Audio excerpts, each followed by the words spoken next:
Budget पर रणधीर शर्मा का बयान आया। बजट को राजनीतिक भाषण बताया। सुखविंदर सिंह सुक्खू पर आरोप जड़े, तथ्यों से ज्यादा आरोप प्रत्यारोप लगाने का आरोप लगाया। आरडीजी मुद्दे पर जनता को भ्रमित करने का भी आरोप लगाया।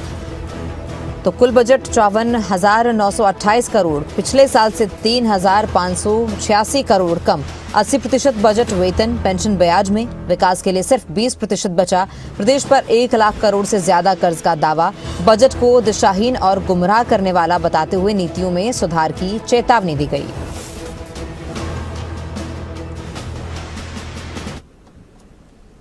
हमारे माननीय मुख्यमंत्री जी इस विषय को लेकर सिर्फ और सिर्फ राजनीति कर रहे हैं।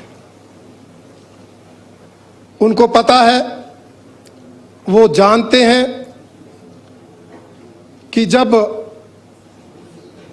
15वें वित्त आयोग में आरडीजी टेपरिंग ग्रांट के रूप में दी थी तो अल्टीमेटली बंद होनी थी, परंतु अब बंद हो गई। ठीकरा भारतीय जनता पार्टी के सिर फोड़ा जाए।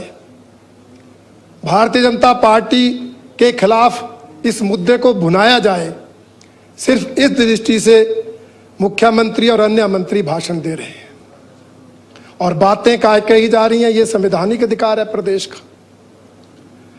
मैंने अध्यक्ष महोदय पहले भी कहा था, संविधान के सेक्शन आर्टिकल 275 भी 280 भी दोनों मैंने भी पढ़े हैं। कहीं भी आरडीजी रेवेन्यू डेफिशिएंट ग्रांट शब्द आता ही नहीं है, तो आरडीजी कहां से संवैधानिक अधिकार हो गया।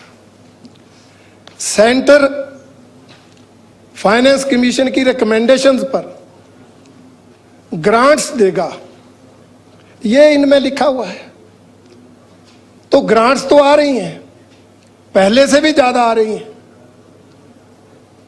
चाहे पंचायती राज संस्थाओं और शहरी निकायों की बात हो, उस ग्रांट में तो इस बार 2000 करोड़ की बढ़ोतरी है।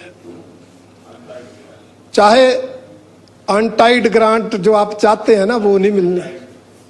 मैं भी जानता हूं कि अनटाइड की चर्चा है, हाँ जी, पर मैं ये बताना चाहता हूं, आरडीजी रेवेन्यू डेफिशिएंट ग्रांट थी, इसलिए थी कि आप अपना राजस्व घाटा समाप्त करो। परंतु दुख का विषय है कि हिमाचल ने उस आरडीजी का उपयोग रेवेन्यू डेफिशिएंट को खत्म करने, राजस्व घाटे को समाप्त करने के लिए नहीं किया। हिमाचल इस आरडीजी का उपयोग अपनी लोक लुभावने वायदों को पूरा करने के लिए करता रहा।